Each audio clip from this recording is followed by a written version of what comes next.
Previously on the Project Umbrella podcast. It's a pelican. Oh, that's what they're called. Thank you, Ron B. It's definitely a much more enjoyable experience than even I think I was hoping for. The series has managed to yet again claw itself back from the brink. And the leader of this new Umbrella Corporation is not a Wesker clone, because that's just fucking stupid. It's by far the best Resident Evil game since 4. I'll let George have that one. Why? Because they got it right. Well, there's a bit of a hint of, oh yes, Rob, that's the right answer, thank you. I knew it.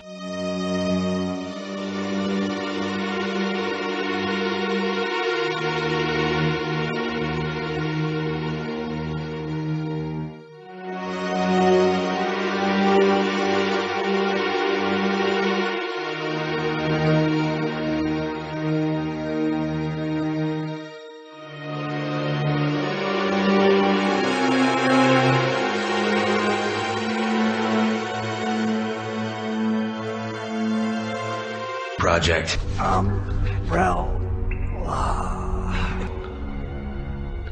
Hello and welcome to episode 40 of the Project Umbrella podcast. Like Speed 2 Cruise Control, we come back as an unnecessary sequel before sending a nasty letter to Brussels telling some bloke to fuck off. I'm Nick, better known as Neptune. Let's see who's joining us on the podcast today. He causes more arguments than a drunken Bruce Wayne. It's Batman. Hello. What do you call a nemesis in space? It's Stars Tyrant. Hello.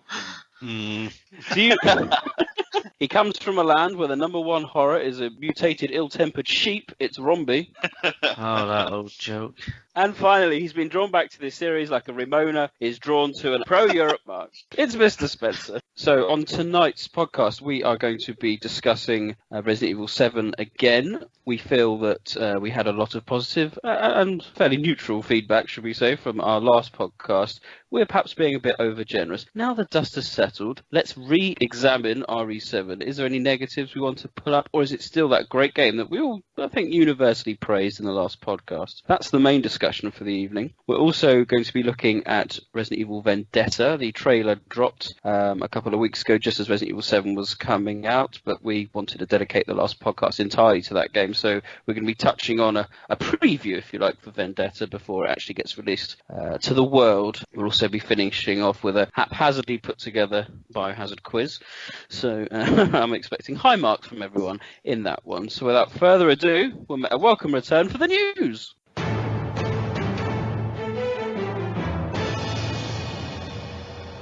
So the first bit of news concerns, unsurprisingly perhaps, Resident Evil 7. Sales figures, gentlemen, sales figures.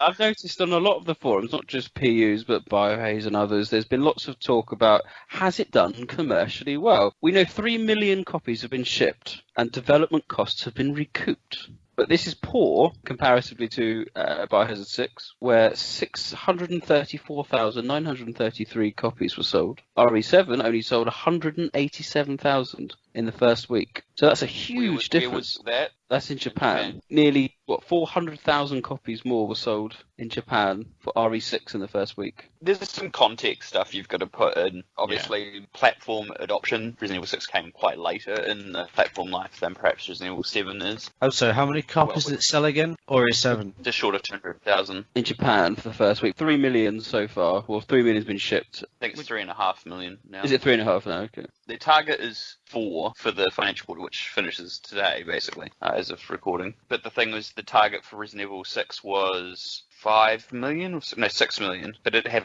6 months to reach that target in the financial year, and it still didn't reach it. So if it gets close to 4 million by today, then that's still done overall better than Resident Evil 6. And of course, the development cost would have been significantly less on RE7 than they would have been on RE6. I think that's the key thing to bear in mind. You know, you're not looking at a development team of 600 people for 7. I mean, I don't know if they've given any numbers about the development team and they're making up videos or anything. Yeah, I think. Definitely seems like a smaller team. The way they talk about how it's been put together and what CVX Freak has been translating in those videos and so forth, it definitely seems like a much smaller team overall and in one location, not all over the world. That was the problem with Ori 6, was like too many Chinese cooks spoil the broth.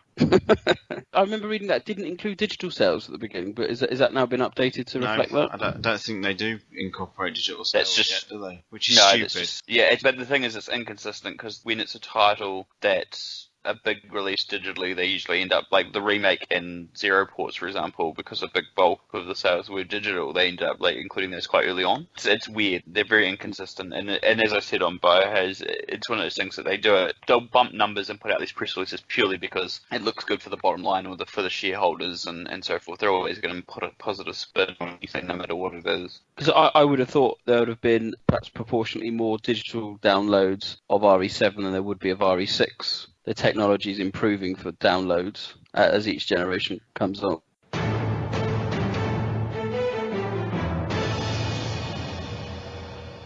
Other news comes from the fact that Resident Evil Revelations is coming to consoles, i.e. PS4, Xbox One, in the winter. How good's this?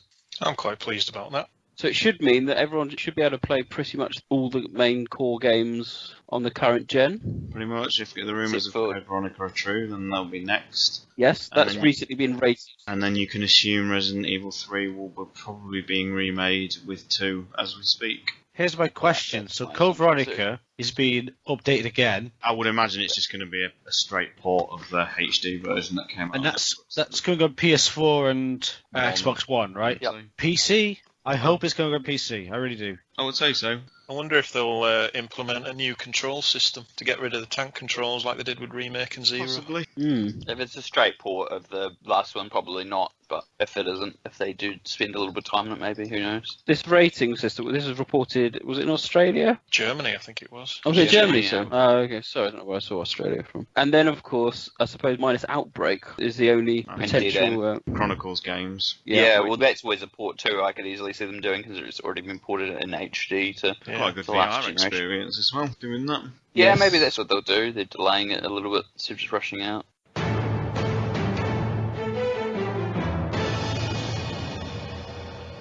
Other bit of news, the follow-up to what we classified on the PU podcast as being brilliant, Biohazard The Stage. Its sequel is coming out, Biohazard The Experience. Currently playing in Japan, in theatres. DVD coming out in July. Is this the musical-orientated one? No, that's the voice of Gaia. That's about whale blood. But this is The Experience, an experience. And it's another theatre show, because I presume The Stage went down very well with critics, resulting in a follow-up. Has everyone read the synopsis? Briefly, yesterday.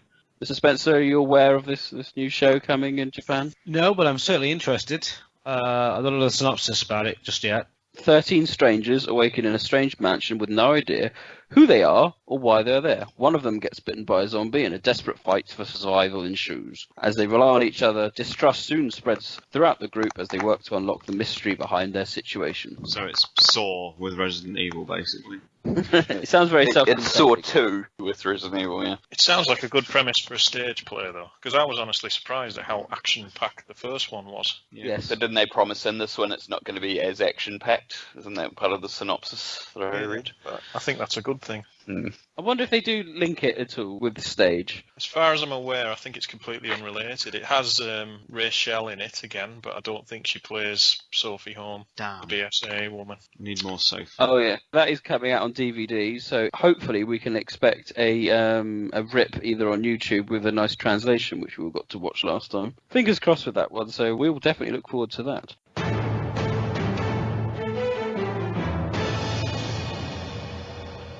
Heavenly Island news.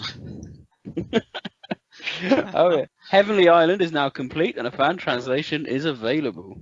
We can read that at our leisurely pleasure. Batman, where is this fan translation available? Well, if you go on George Trevor's website, not Crimson Head Elder, but Google, and just type it in there, it should be one of the first entries. It's 50 issues long, I think. Wow. And it turned out to be pretty shit in the end. It got quite interesting in the middle, but it died off pretty quickly. Way to sell that idea. Yeah, that's my review.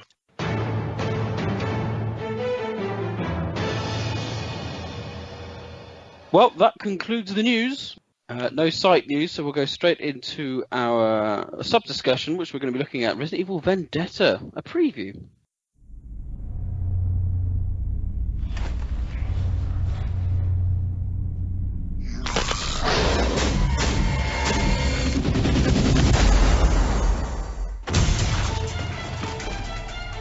A man named Glenn Arias. He took over Neo Umbrella and Tristar's operations. He's a merchant of death. The wonderful thing about my products is that they know the difference between ally and enemy. And it's our mission to bring his ass down, not mine. God damn it, Leon! Stop!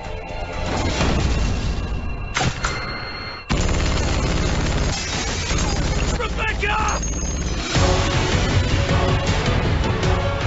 He's gonna use the trigger virus on New York?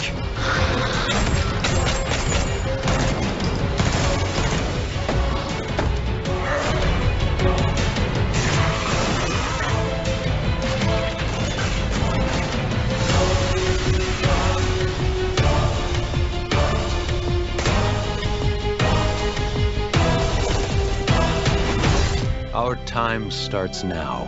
I want revenge.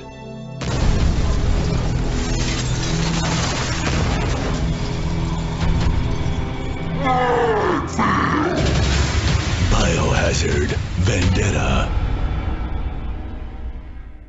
So this is the third CGI Biohazard film coming out. Is everyone looking forward to it? Let's start with Batman, based on this trailer. Well, I'm looking forward to it, even though it looks crazy as hell. I don't know how I feel about it being yet another massive bioterrorism incident in New York, and this trigger virus sounds pretty shit. But I'm quite intrigued by the villain, this Glenn Arias, whoever he is. I quite like the way they're linking him in with the older storyline by saying he's taken over Tricell and Neo Umbrella's operations. And I'm quite liking this theory that's going around that he's potentially Hunk as well. We've had loads of crazy theories this year, but this is one I actually like because he's the right age. And if you look at the trailer, he's clearly got combat experience. So I wouldn't mind if that turns out to be true. But I'm looking forward to it. Because I really enjoyed 7 and its slow pace and its horror direction, I'm quite looking forward to just sitting down and watching this, even though it does look stupidly over the top. Cool. Stars Aaron? I'm really not bothered about it from the bioterrorist point of view. I think the action looks awful. Glenn looks interesting, but with them playing on the Vendetta angle, I'd sooner that they sort of came back with a returning character, to be honest. But I'm invested in it for Becky, because I want to see what they're going to do there. Ah, yes. I just hope she's just not going to be a victim, as the trailer shows. It just looks like she's going to get captured again, which the stage already did. The stage was a sort of big return to her, and they sidelined her a little bit. Only a little bit, though. She wasn't helpless at the stage. No, but it'd be a shame if they just sidelined her in this. We've waited so long to see her again, I don't just want to see her be reduced to a prisoner. Romby? I think I'm the least enthused of this one of the 3. To me, there isn't a lot of intrigue that I'm actually interested in the idea and the virus and all that. It's not exactly endearing itself to me, but I'll still watch it. It's not like I'm not going to. I might end up being pleasantly surprised because I'm going in with very low expectations, but right now, not that enthused.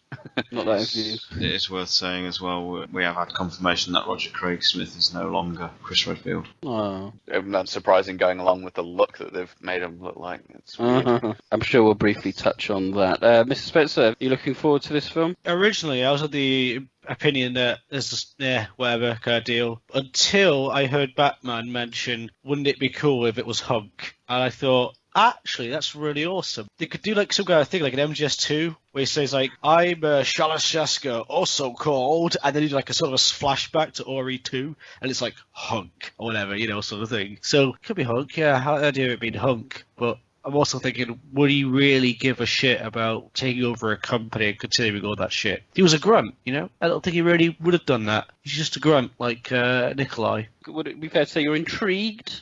Probably watch it, yeah, sure. Whether or not I'll enjoy it is a whole different matter. Well, the trailer dropped. Would it be fair to say, gentlemen, that it's a trailer of 2 halves? Because it kind of gives a false impression at the beginning that this is going to be a slower-paced, mansion-esque, traditional B-horror film, which is a move away a lot from the first 2 CGI films.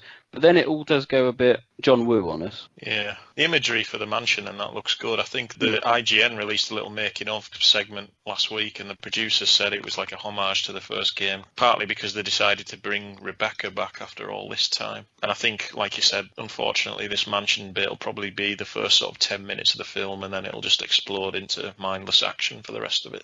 Yes. I mean, for me, I quite enjoy the first two films. I wouldn't say they were particularly great, but they're certainly not bad. But neither Degeneration or Damnation had a proper good villain. So I'm looking forward to this Glenn Arias because he looks like he can certainly handle himself. And, I'm looking forward to seeing a proper villain in one of these films for a change rather than just, the cliched English bad guy. Who was the bad guy in Damnation? He had the female president of the Slav Republic. That was it, really. Oh, that was it. Yeah, I remember now. The only problem about the bad guys, we already know what happens to them thanks to the trailer. I know. Yeah. So why did you put that in there? That's just... Yeah. Actually, that said, even if they didn't put it in the trailer, there's a good chance we could have guessed that with 99% accuracy, to be quite honest. Yeah. That theory that then Glenn is Hunk, that would be really silly. Not silly, but that would be an unfitting end, wouldn't it? Yeah, I don't think it will be Hunk, obviously. I just thought it could fit because you can obviously matches Chris in terms of physical skills and he's the right age, late 40s. But I don't think it will be Hunk. I just think it would be a cool little twist. But I'm still struggling to think where this vendetta angle comes in because there's nothing evident in the trailer unless he is like an ex-member of the family that's wanting revenge on the US government and the BSAA. But I'm presuming it's him that captures Rebecca, so maybe she's got something to do with why he wants revenge, I don't know. Well, I think what we'll hope Vendetta would have a link to the stage if they needed to capture Rebecca for some reason. There's a story that they could flow from that quite conceivably. She ruined the whatever virus was in the stage, I can't remember. I don't think there will be a link because I would say 2/3 of the fan base won't even have watched the stage, or they'll know about it, but they won't have any interest in it. I think Rebecca does get captured because she does create a vaccine to this trigger virus. So she gets captured at a university. If we go to the Vendetta angle, is it looking more likely that the Vendetta is going to be completely self-contained, in that the Vendetta will be formed within the film and then enacted in the film, as opposed to a long-standing... I feel that's more likely to happen, considering we don't have any very obvious answers as to what that is. Unless there's a nice third act surprise where we are going to get Frederick Downing. Frederick Downing coming back. He's probably chilling out in prison with fucking Morgan Lansdale right now. It's like, hey, how's it going? What are you in here for? Well, I tried to fucking use a laser satellite to blow up your place. So, alright, I tried to sell the G-bars to terrorists. Ooh. Your plan sounds better than my one was. Oh, I would have got away with it too with those damn Redfields. But that would work to an extent, in the sense that you could have, if the Vendetta was maybe not against Chris, but maybe against Leon, you could have then easily tied that into Degeneration. Maybe there'll be a nice third act surprise that we don't know about yet. I think that's optimistic. I think you're giving Capcom writers too much credit, but... Yeah, I'm not giving them any credit. I'm just going for... Well, I'm not even going for a glass half full because I actually think for the most part it looks pretty rubbish. I mean, the action just looks horrific. It does, yeah. I don't want to see any more Gatling guns in my life. The amount they've been overdone in this series. I saw someone say the fight between Arias and Chris looks badass, but I just see Arias spinning round in circles while Chris rolls around on the floor. It just looks more like a choreographed dance routine. It was. I was going to say, there's bits when like Leon and stuff is pirouetting whilst he's firing his handgun. It's like, what the hell is this? It is like a movie representation of everything wrong with 6. It's a shame. I like to see the CGI films almost in their own little mini-universe in the same way that, the Outbreaks are. And it's a shame that they haven't thought about trying to connect them all up, even if it's quite small. So you could almost have a trilogy of CGI films that you could kind of watch and go, oh, okay, But... Yeah, that they had a through line that was just relevant to the CG movies that consisted of. It would have been a good idea. I just don't think they planned it out that way. I think they hoped that the first film would do all right, and it did. They made it as cheaply as possible, I guess. But, it's unfortunately it just wasn't planned that way. In my opinion, the first film is good, it's solid, the animation's good, and, it's got the G virus, and it's got lots of story. Will Farmer's quite exciting, the hints with Tricell, Curtis Miller. I was going to say at the time as well, it was actually tying into the wider universe. There was some stuff there that obviously was relevant, but as it's moved on, it's, there's been still connections mentioned to obviously the last one as well, but yeah. I'm a massive fan of Degeneration. I really enjoy going back to it now. And whilst Damnation's not as great, it's saved by the fact that you've got the super tyrants in combat, which is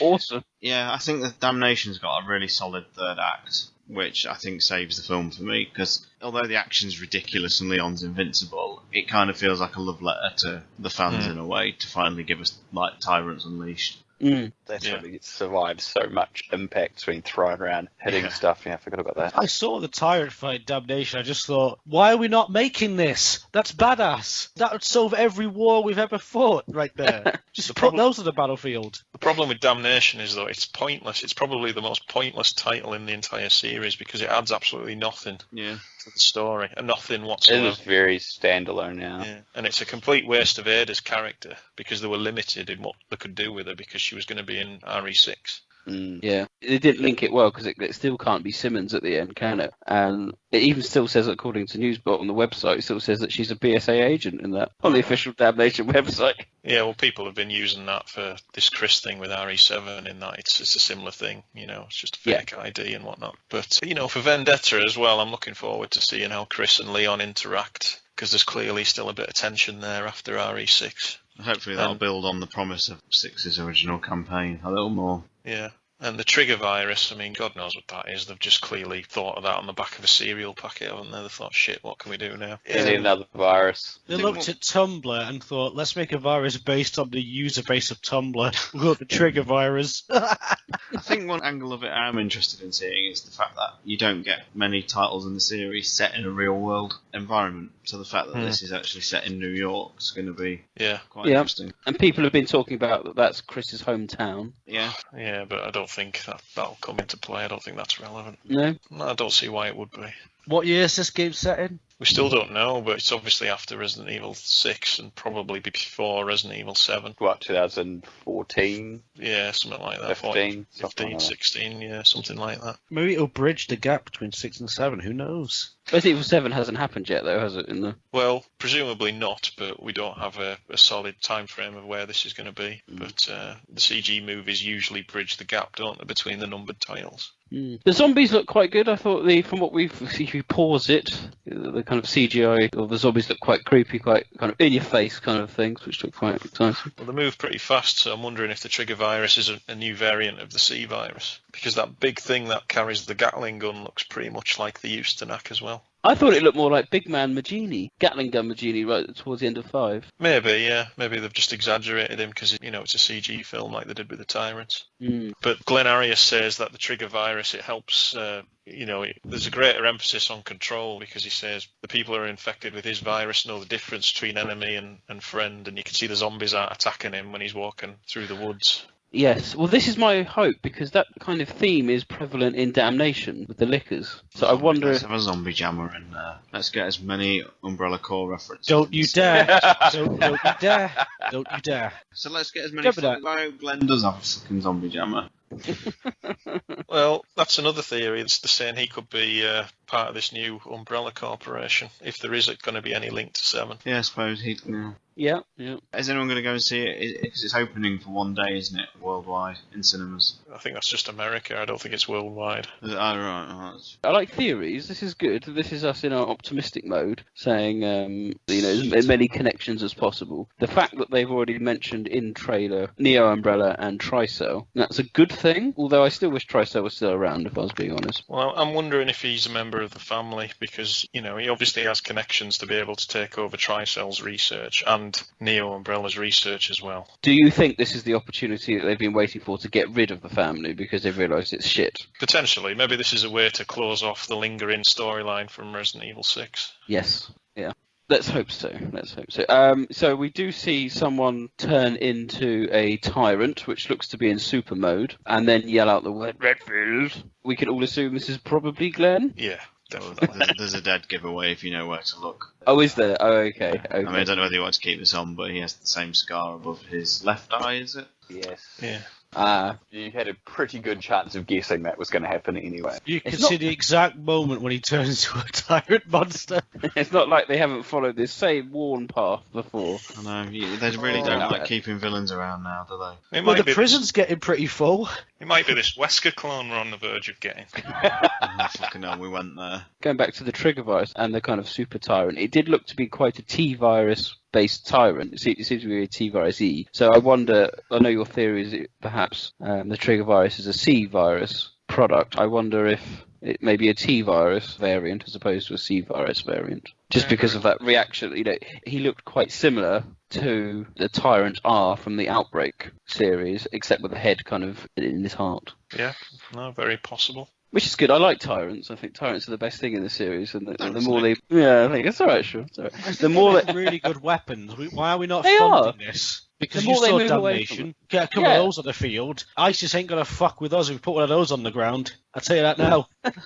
Well, I think what's been quite good about the Tyrant series is that they've kind of followed, that there's been so much logic in their development, kind of leading up to Nemesis and controlling an MO discs in Outbreak and things like that. It's all been quite, we're making the ultimate BOW, then it all got a bit silly. You know what I think would be a really good direction to take with Tyrants? In that, how they're designed to be this ultimate weapon, for the battlefield? Imagine there's like a story where he battled a bunch of soldiers and he felt that it would be made obsolete by the arrival of these new weapon systems, like the movie Soldier, where they fight, with Kurt Russell. Even so you Paul have Anderson's managed to find his way into this podcast.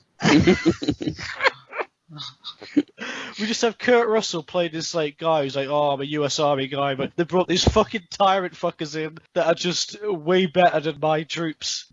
And then he fights one in hand-to-hand combat, kills all his men. Does anyone else have any other comments they want to put on record before Vendetta comes out? I do actually, yeah. We could also have Jason Isaacs in there as the guy in charge of it at Umbrella. And he's like, oh yeah, these are next generation soldiers and we're going to use these to fight all our battles. And Gary Busey's sort of like, I don't know about this, son. This might be a bad idea, but no, it's fine. We got it. It'll be a good idea. Right now, Paul Anderson's listening and he's rebooting the franchise with Resident Evil 7, the new generation.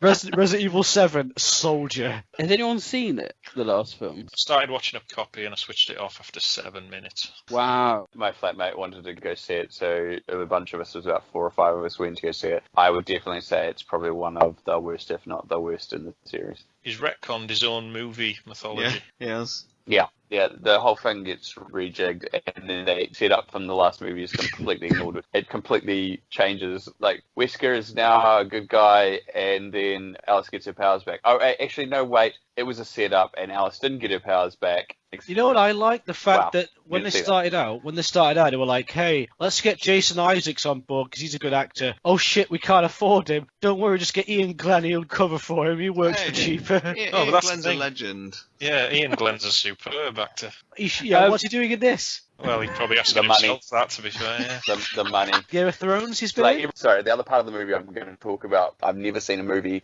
with so many cuts. The editor that worked on it is known for his hyperactive cutting style. Lots of cuts, like 140 in a 60-second segment. I had to turn it off because she's in Raccoon City again, isn't she? And just out of nowhere, the Popper Carry move from Resident Evil 5 just turns up, just completely out of nowhere, with no story context. The opening sequence is in Washington, not in Raccoon, but yeah, she ends up going back to Raccoon, yeah. Well, that's the whole thing. They just completely ignored the end of the last movie. Can I ask a few questions, Robbie, because I couldn't bear myself to go see it? Sure. Charles Ashford. Look at Nick. He's like almost. I might buy it on Blu-ray. No. He's ordering it now. He's on Amazon as we speak. Charles Ashford's in it, isn't he? I read the synopsis on Wikipedia, and it turns out that Alice is more of a clone of her daughter. Oh my god. Yeah, so that happens, and then the T-virus was developed to keep her disease in check. This is how ridiculous the plot is. I can't remember if the virus causes the aging or if that was the problem. So she aged really quickly, so the T-virus kept it in check, and she's on the board of directors. And the whole reveal is that obviously she is a clone of this woman. Oh God, it's so ridiculous. I saw the novelization in Waterstones and decided to read the last page. Can you possibly tell me if this happens in the film? Wesker's blood is alive.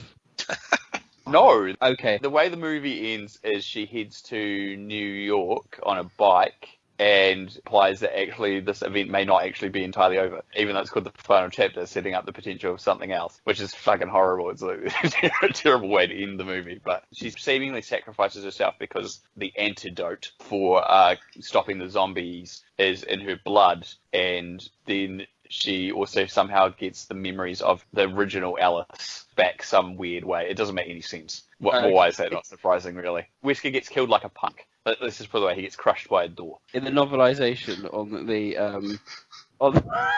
He said he just looked at the end, but what he actually did was I've got he's got it in his hand right he's been now. reading it on his Yeah, he's got his today. reading glasses on now, and he's just perusing through it with his finger, like an encyclopedia. Going, actually, I think you'll find. Just that thing, dude, where he licks his finger. He licks his finger, and just sort of like, yeah, see what that's how you do it. You know, like what? Highlighted sections that he wanted to discuss. Should the opportunity come up. A little post-it note sticking out the top. The end bit from what I remember when I picked it up in the shop just to have a look at. Now, I haven't got it. The epilogue is that after what had ever happened in the film, Wesker's blood was still in the hive, and this blood was thinking about when he could come back to the upper ground, out of the hive, back into the hive. Yeah. Yeah, he's buried in the hive, and so this blood was thinking when he could come back to the ground and infect everyone again. I love how well you derail this sometimes, Nick.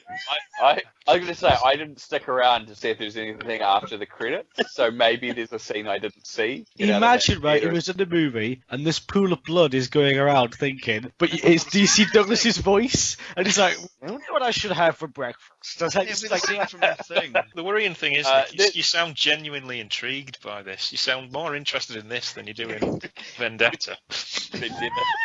Only Paul W.S. Anderson can direct these CG films. There might be some blood animating around. It'd be great. You know, I really regret the fact now that I've brought up the movie Soldier because it led to this. Yeah, it led to this. It's all your fault. It is all your fault. I'll tell you what the worst part of the movie is. So Ian Glenn's character, he has clones of himself as well. So it turns out that's how we saw him in other movies where he got killed, is that he's got several clones of himself running around because he was on the board of directors as well. And his real version is in the hive along with Alice's. So his normal version is he normal human self, like his actual original self? It's like in a cryo chamber, and he appears later in the movie, and he has the superpowers. I can't remember if it's his glasses that are augmented, or if he's just really. So there's this scene that plays out really weirdly, where Alice thinks about all the ways she can attack him by like looking at instruments in this desk area, because it's like this boardroom area, and every time she goes to do it, it has him killing her, because then it shows that he's got this ability to like see what she's able to do before she even knows it. It's so weird. It makes no sense. Paul Anderson's watched Sherlock Holmes then with Robert Downey Jr. Exactly, but done it in a weird, like, wait, doesn't work. Yeah, it's so weird. It's like, why did you even bother doing that? That's basically the whole movie, and there's all these segments you're like, why did you do that? Sounds really dumb. Why are we talking about this? Why? I know. Shall we move on? Please. Please, yeah.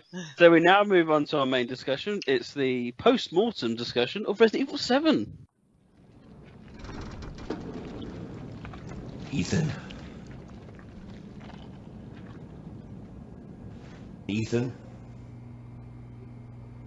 Hey, shh. I know. I'm not gonna hurt you. Hell, I never would have if I could have helped you. What do you mean? I'm no killer, son. Neither is Marguerite, nor my boy Lucas, or even Zoe here. That girl, Evelyn, she did this. What the hell is she? No, what did she do to you? She infected us with her gift. That's what she calls it. I found her near a busted out tank in the bayou. Everything changed after that. So she infects you and then she takes control? No. Not exactly, son. She just... she forces her way into your mind, your soul. You can't fight back. You are connected to her, and you can't resist the urge to... Oh, you're a different person after that. Just like Mia. So Mia sent me that message because of Evelyn. Listen, the girl just wants a family of her own. She's the key. All right? You find her, and you stop her. Ethan. Free my family. Please. This is very much a follow-up because, let's be honest, we did speak a lot about Resident Evil 7 and perhaps we weren't as balanced as we could have been. But saying that, it's a great game, folks. It's a great game. You know, we're not going to sit here and say it's crap when it's not. I stand by some of my points. I raised a few negative points, such as I didn't think it was particularly conducive going forward with Resident Evil 2 Remake. I didn't see how it was going to work there. I felt that first person didn't add a lot. I think those points are valid criticisms of the game, but not one that hindered my enjoyment any less so than it did. So, Romby? I wanted to respond because there was a couple of people that commented about the score thing. Like, people forget that we're being subjective to the quality, because there were some comments about how you rated this higher or as highly as this game and not as high as this game. It's like, it's subjective to the experience. Like, I think we all basically rated on a scale of enjoyment from 1 to 10 rather than against each other. So just because one other game got an 8 or a 9 and then we gave this one a 9 or whatever, you know, like, I don't think it's a sliding scale of each title. We're not comparing each game to each other. It's what we rate that particular game out of 10. I mean, we're not an actual game review website. We have no clout, right? Yeah. It's not like It's just a personal opinion, it's not like we influence Metacritic or some shit. But it's a good game at the end of the day. You know, it's gone down pretty well everywhere across the board, really. Exactly. The reviews across the board have been generally positive. Everyone's had their little negative bits to say about it, but considering how poorly received 6 was across the board in general, I mean, there's definitely people who enjoyed it, obviously, and I'm not going to say they can't have that opinion, but like overall, it was much more negative. This has been received much more positively, and I'm surprised there's been such a kind of negative backlash to it in some respects. It's obvious it's not the series Resident Evil 4, and it's a bit of a one-trick pony in that I don't think they'll be able to play this card again, because I don't really see what more they can do. You know, Resident Evil 4 birthed a new genre with the over-the-shoulder camera, whereas 7 actually does nothing new. It just incorporated a lot of classic things in a new perspective, and that's why it worked. It tightened down other ideas into a cohesive whole, yeah. But can they play the same card again? Probably not. Yeah, and that goes back to my point about RE2. I just can't see it working in the Resident Evil 7 style. I'd like to be wrong, and we did discuss on the last podcast how I could be wrong about that, but we'll see. All I would say is a lot of my personal criticisms of the game aren't actually hindered to the game itself, but the gaming industry that we're in. So I hate the fact that there's downloadable content available to pay for within a week. That upsets me, but that's not a criticism of Resident Evil 7, because that's just how games are nowadays. They don't 80% of the game got released and you paid full whack for the game and you got I don't mind free DLC, it's fine, but when you've got, I'd love to have played Daughters and 21. I don't see why I couldn't play that without paying for it. I don't see why you need to pay for it, but I don't think that's a valid criticism of Resident Evil 7, because that's just how it a lot of games do that. A lot of games. That's my point. I think that happens all AAA titles nowadays in order to make more money. That's it, exactly. I mean, that's the sort of content that back in the day would have been you unlocked as a bonus feature after you finished the main story. But now you end up having to pay for it, and that is a systemic, industry-wide thing. It's not just a Capcom or just a Resident Evil thing. I could have ranted for half an hour about that, but it's pointless, isn't it? But that still is a criticism, if you want to put it that way. So I suppose it's now been out for quite a while now, and everyone's had a time to let everything settle down, the dust settle, so to speak. And does everyone still feel, as we did, still a successful game, still a scary? What about replayability? That's a key point, because I think the first playthrough is always going to be significantly better than secondary playthroughs and tertiary playthroughs. I think it's still got replayability, because even though the experience is largely the same each time you play through it, it creates that illusion of being different, because it's the first game in ages that lets you do proper backtracking. And, it's like with the mansion in the first game, you can plan your route around the game as opposed from just going from one checkpoint to the other. Mm-hmm. And personally, I like replaying these games because I like just searching the environments. Mm-hmm. And this game lends itself to that because there is so few enemies, and you do get large moments where you're just walking around and it's just you and you're safe and you can really take the time to look around. And I mean, I haven't played the game now for about a month. I just haven't had time, and I'm looking forward to going through it again. But I think I've completed it 4 times now, and each time I've gone through it, I've found something new or something I've missed. And there's still certain items I've still got no idea how you use them. Things that's good. I think the game's solid. Yeah. It's not a genre-defying title, but what it does, it does well, and I think that's all it needed to do it. I mean, we talked about in the last one about the difficulty levels. I mean, that almost in effect creates a completely different game, doesn't it, with the Madhouse setting? Has anyone else finished Madhouse yet other than me? I feel really annoyed with Madhouse because it's too hard to the point where I don't enjoy it, and I feel cheated in a way because I like the extra stuff they've added to it, but because it's and you like just the idea of the saves and all that. yeah, but because it's just so damn hard, especially the bosses, I can't enjoy it. One of my criticisms in the last podcast was about I felt that they were a bit of an enemy sponge, and that was a way of trying to minimise, create the horror by just having creatures, or the Bacons that just took bullets left, right, and centre. And I wondered how that would translate into zombie games where zombies can only take about 6 or 7 bullets before going down. That's my overarching concern with that. Was there enough enemies generally? Could they and should they have explored a bit more variation with mould? How many were there? 2? Was there just 2 variants? There were 3. There was a normal guy.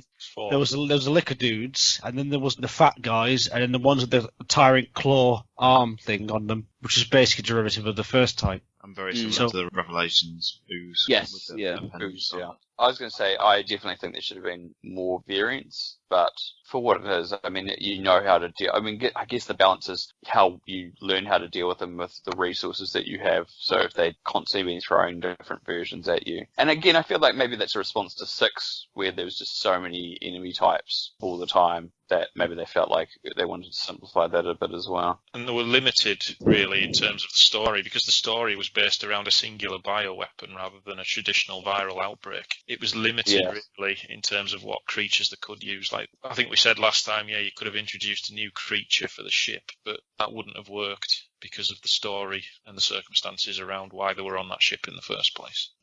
I must say, I was never bothered by the enemy types. I mean, variety is always good, but they're a good enemy. They're well designed. I love the look of the molded. They look scary. Yeah. They look scary. It's like they looked at the regenerator and thought, that's a scary looking son of a bitch. Let's just make an enemy based around that. Go from there. And he did. And I like the molded. They work. The ooze were always a creepy enemy, and the sort of reworked appearance they had in the HD version made him look a lot more grotesque, and they've sort of built on that, I think, as well. But just to confirm for story purposes, the molded, that was effectively the vomit, wasn't it, of E-series? Yeah. They were walking micro colonies. They were, and they just happened to create humanoid type creatures. They were similar to the leeches in Resident Evil 0. They were just drones to protect. Yeah, that's a good example. Yeah, it's protection. But in theory, they could have had a lot more fun with the molded in that they didn't have to make them humanoid. There's no reason why they could have been anything. There's a really fantastic concept art that they've released since the game came out, and it's a load of baths. And there's like a really thin, almost spider-like. It looks really, really fucking creepy. That on the Resident Evil net stuff I saw they released. Obviously, also they had that making of video just recently talking about how they thought about having a family dog, as one of the Baker enemies, and seemingly have regretted not keeping the idea in, which would have been a nice touch as well. That could have gone in an interesting way. Yeah, absolutely. I remember technically, isn't the Cerberus MA39 Cerberus? Isn't that based on the original MA39 we never ever see, or am I in the world of fan fiction now? How do you mean? This could be Biohazard 1 and it's since been retconned, but I'm sure because I did my own fan fiction of something like this, and I remember reading somewhere that the original MA39 was never seen, and that what you kind of see in Resident Evil 1 are the kind of just the guardhouse dogs. They are, they're not the true BOWs. They're more of the secondary infectants that you see in Raccoon City, but the MA39 was the original dog that they tested on and is never seen. The original MA39 BOWs are the ones that escaped into the woods. Ah, okay. I think it's in the Director's Cut guidebook. On the day of the outbreak on May the 11th, they were doing a performance test with the dogs in the courtyard, and then when the virus spilt, that was when the dogs escaped into the woods. That's kind of cool. You know that? So that may mean the dogs outside in the mansion some of them are the original test subjects and not. Because obviously you hear the howling off in the distance when you're outside. Maybe the one that killed Joseph was one of the original ones. But having said that, though, you could argue that all the dogs were BOWs because they are all referred to as Cerberus, and then they officially introduced the zombie dog in Resident Evil 2, which were the secondary infected Dobermans from the RPD. But you made a good point about the dog before, Romby. I could just imagine an infected dog roaming the outside bit where the caravan is. Or just turning up at random spots, much like Jack as well, just when you're not expecting it. Yeah, I think it feels like in that video they've realised it was they should have kept it, the idea. Well, it might get added if it wins Game of the Year. They might add it as a Game of the Year edition or something. Resident Evil 7X. Yes, something like that. The new Wesker subplot line. If that turns out to be true, I will seriously fucking kill myself. Wow. You heard it here, folks. You heard it here. We still don't know what that third DLC is yet, do we? No, we don't. No. Viscous blood. But it's gonna have DC Douglas's voice like narrating its thoughts. So it's like squatching around the place and just like making noises and. Okay. So another area of content, I think we, if we're all honest, we did skip over a bit, was the end boss. I've recently replayed the end boss. It is tripe. It really is such a letdown, because for me, I thought the kind of, it wasn't a twist, I suppose, but when you got back into the house and then there's a little old woman on the wheelchair, and you're like, oh my god, of course it's it's what the file was referring to. This is it, she's the boss, and I like that fact that she was watching you throughout, and then it just kind of. It just got shit. It felt like they couldn't think of what to do to make it an end boss. They just thought, oh, blob, tentacles, face. Yeah, I'll do. To be honest, though, it's felt like that in the past few games for me. It's like you get to the last quarter of 5, 6, and 7, and it's like Capcom can't be bothered anymore. Just giant lobby creatures. Yeah, and dinosaurs and mutated flies and centaurs and. Isn't it insane that the most grounded aspect of Resident Evil 6's endgame is a fist fight between Jake and the Usternak? Yeah. What have we got? Leon fights a building-sized fly. Chris fights a water monster kind of thing. And Ada fights basically the Resident Evil 7 end boss, doesn't she? And even 5, as much as I love Resident Evil 5, the parts on the ship at the end are such an anticlimax. Yeah. They were draining. Yeah, God, I was stuck on that for a long time. But then I've been saying the same about 4 for years. 4's end boss, that absolute crap. That's a solid boss. That's really good. I meant the run up to it is, just hordes of enemies. I don't know. I just found 7. I mean, admittedly, I was playing it on easy mode. Was it difficult even in the harder settings? No. Madhouse is only difficult if you haven't got enough ammo or the right supplies with you. But the funny thing is, if you get killed, you get to choose to go back to your item box from there and then just restart. So if you've got more ammo or supplies in your item box, you can pull them out. So it's not impossible, but it's definitely more likely you can get killed if you don't cause enough damage. I mean, seemingly it took 25 shots of a machine gun to trigger the cutscene to go outside, and then it was like 5 acid rounds, flame rounds, whatever it was, and then that triggers you to fall down, and then you pick up the Wesker gun, and that was about 3 of them, and it's all over. It was pretty, I was expecting to be like maybe running around the house or trying to find weak points. It's definitely more in Madhouse, but it's still not that hard compared to all the other bosses in that mode. It's still pretty damn easy. As I said, I don't think they really thought through what they were going to do. They obviously wanted to get the helicopter involved, as is tradition, I suppose, to have them drop a weapon. But I think they could have done more, and they could have done something as simple as like the old woman just standing up. That could have been quite an effective way. Suddenly she looks at you, because you don't move at all in the entire game, and suddenly except for the head rolling, yeah. Yeah. And they should just suddenly gain a bit of energy, look at you, and stand up. And perhaps we had like a kind of Sadler-esque boss fight that you do in separate ways, where he's not totally mutated at that point, but he's still a threat, and she's kind of like wandering around in a real tight area, and she's attacking you that way. That would have been quite an effective way of stalling the end boss fight, maybe, and making it a bit more impactful than what it was. Well, that's true, especially the environment. Like, you could have arrived back at the house, you pick up the photo that's there, and you finally realise, you put those 2 things together if you haven't noticed. Yeah. And then from there, she starts stalking. You go through the next room, and you have that exact thing of her rising out of the chair, and then she kind of stalks you around the rest of that environment until you find a way up to the attic to try and escape. Yeah, it definitely would have been perhaps more impactful than the flashbacks that you got. The hallucination flashbacks, or a combination of both, even possibly. Yeah, they could have even moved the Mia fight to there, so Mia actually protects her. Yes. Could you actually get hurt by Mia at that point? No, the flashbacks. No. Have you done the Mia pick Zoe path? I did, yeah. What about you, Nick? Have you done that, or did you pick Mia? No, I begrudgingly chose the wife. Yeah, there's a Mia boss fight then on the boat. Yeah, on the boat. Yeah.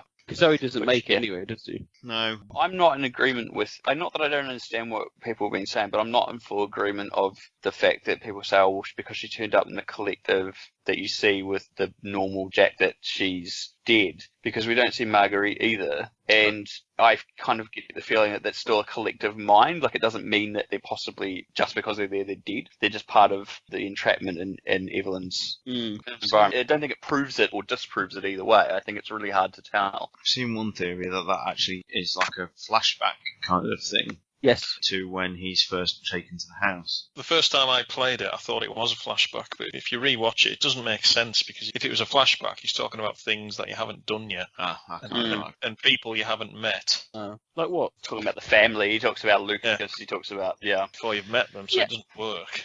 Yeah, I'm minded to agree with that theory, because I think it works quite well. I mean, I think the theory that went around was that the family just had a momentary kind of period where they weren't under influence and were able to sit him down. Yeah, but that can't work because of the way the infection works.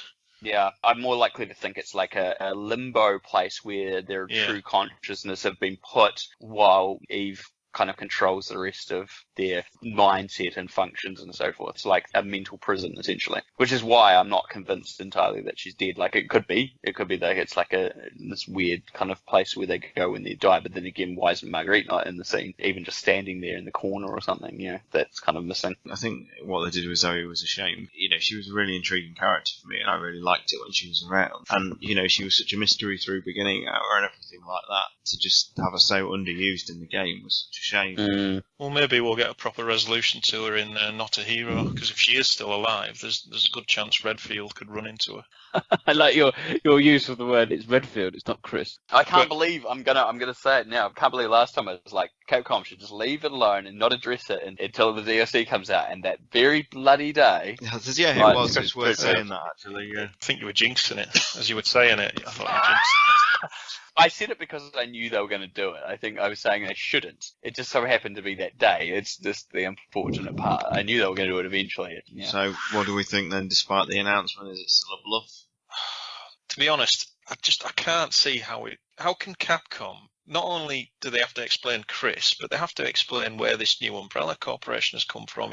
And why he's involved in it, Yeah, I don't see how they can do it in a scenario that's going to take about an hour to complete, where you're going to maybe get 8 or 9 story files, most of which will be related to your objectives. I don't see how they can do it. They can't just give you like a little text description saying, "Oh yeah, Chris has turned bad." Find out in Resident Evil 8 how this happened. I don't find out in the 3rd DLC. Yeah. I mean, that's one dirty trick they could pull. They could make Not a Hero play very straight with, Chris as a villain, and then the Not a Hero ends with find out the truth behind Chris coming later this year. Or a very wide hint on something that goes, oh, that doesn't quite match up, but then, the next DLC is supposed to explain it. Yeah, it would be very frustrating, I think. Obviously seen the comments about the photogrammetry stuff and the actor and all this sort of carry on. But it just belies the fact that wouldn't you then cast someone for photogrammetry who at least looks vaguely like Chris? Like, exactly, yeah. As we know him? That doesn't answer my question, because they've done that before. When people pointed out the advertising campaigns for previous titles, they've got an actor that looks somewhat like the version of the character they designed. Like, not obviously perfect, but closer to look. And you could easily do that with casting. It doesn't add up, because Capcom have kept suspiciously silent on this DLC. We've not had any announcements whatsoever, apart from this one sort of random interview they did,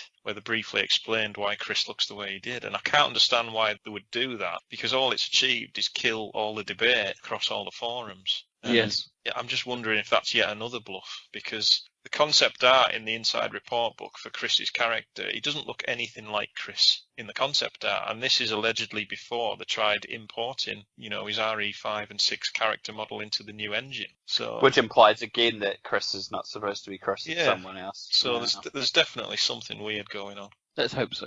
Did you see my comments on PU? They've got a hell of a lot of story to put into DLC to explain the turn. And I just wrote, did Chris get a telephone call from Umbrella Corp? Go, would you like a change of employer? Oh, yes. You're looking for a new career progression. You don't want to be head of just North America branch of the BSA, do you? Do you want to head up your own biohazard containment unit around the world? Of course I do. Yes, I was thinking about leaving Clive O'Brien anyway. What's the name for the employer? Oh, Umbrella Corp. Phone hangs up.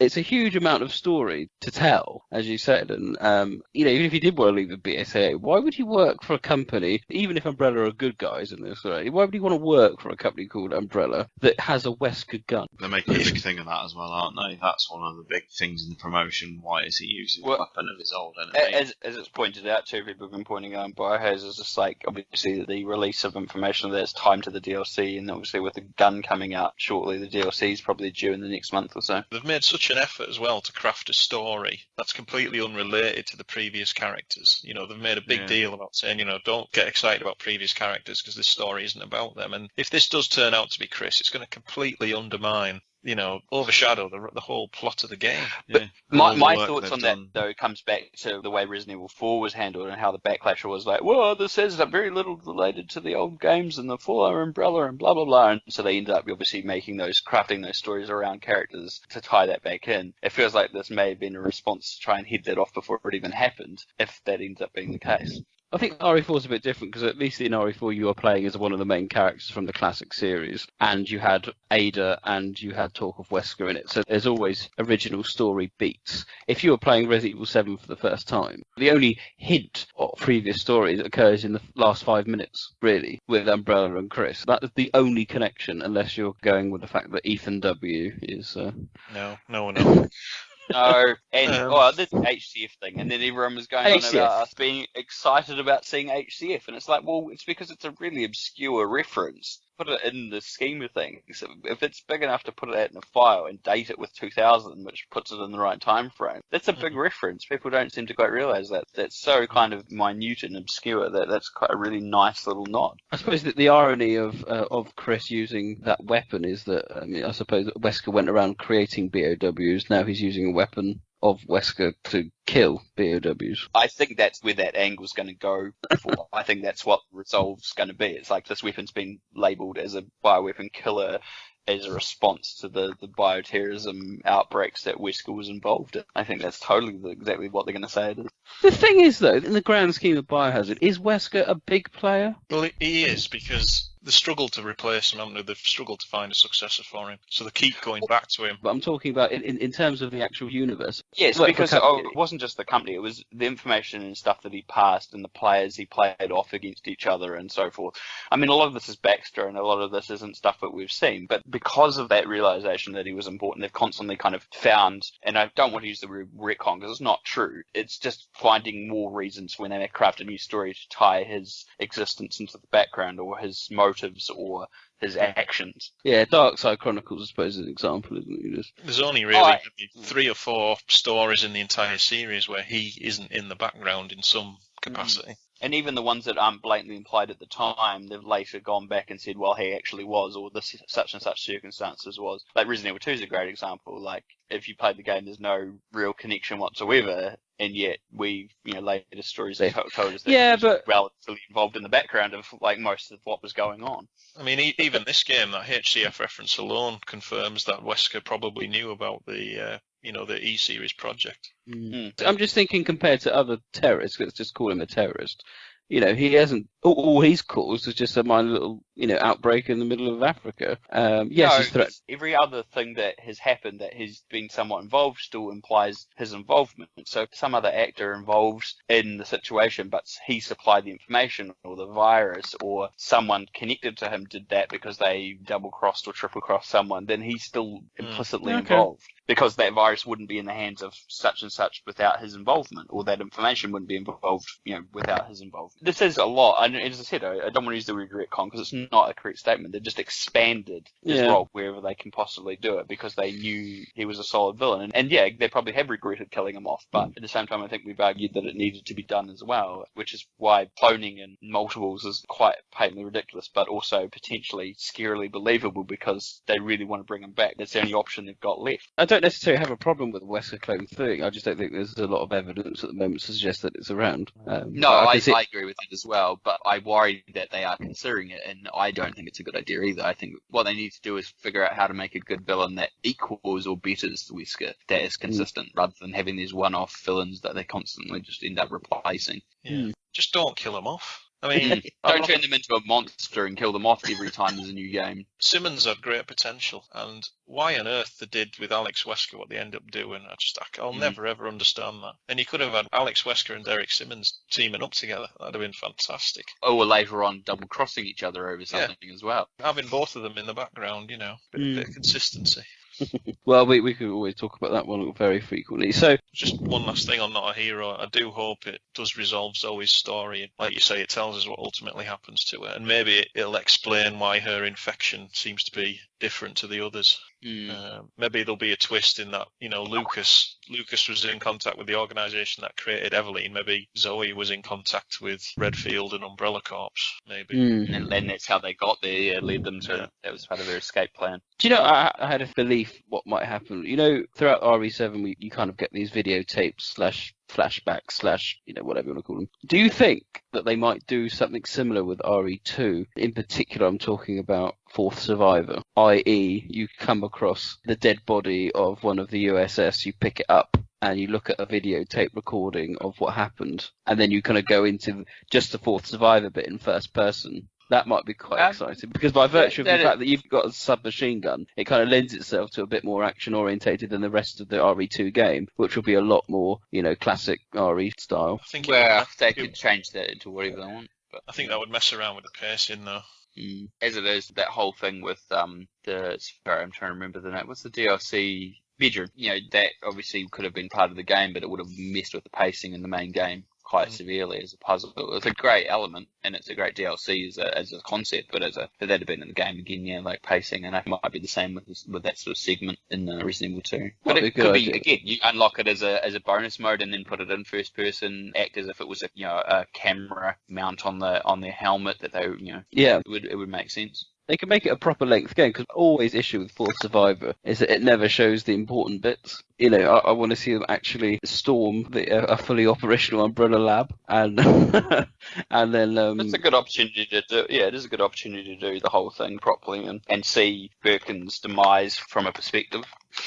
Any other negatives that you feel we overlooked somewhat? I think I mentioned it briefly last time, but the graphics were very, very inconsistent. I mean, I'm not an expert on this sort of thing, but for me, they just weren't as good as what I expected them to be.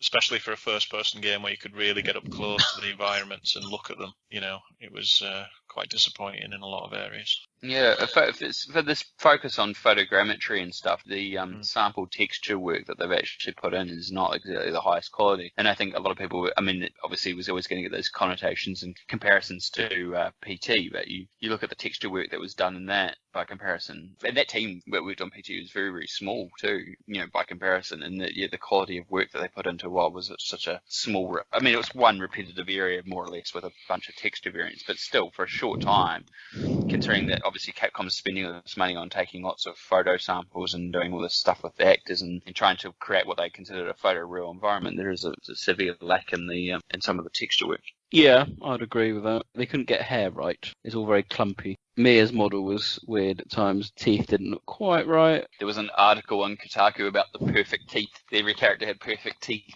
Going back to graphics, I found the salt mines a bit bland. That, as I said, I think I talked about last time, is a very anticlimactic third part of the game. You go through the tanker section and it's like, oh, yep, cool. And then it's just like some more swamps, okay, yep. And then salt mine. And you're like, oh, okay. And then you're back at the house. It's like, oh. And you realise it's just like getting to the end of the game. It wraps up very, very quickly, but in an environment that doesn't really, I didn't mind the salt mine. I thought the setting of the salt mine was quite a good idea. It's going down the lifts and all. It just needed something else after it. Before you got to the end, there's just something missing. All of a sudden, I equate it to the original, like in the same concept, right? So you've explored the mansion and you've gone through the guardhouse and all that sort of stuff. You get back to the mansion and then you go through the underground and then you go to the labs. But the salt mine is like the underground and the labs put together, but the lab area is like 2 rooms and then some more salt mine and then you're at the end of the game. There's no final kind of build-up act.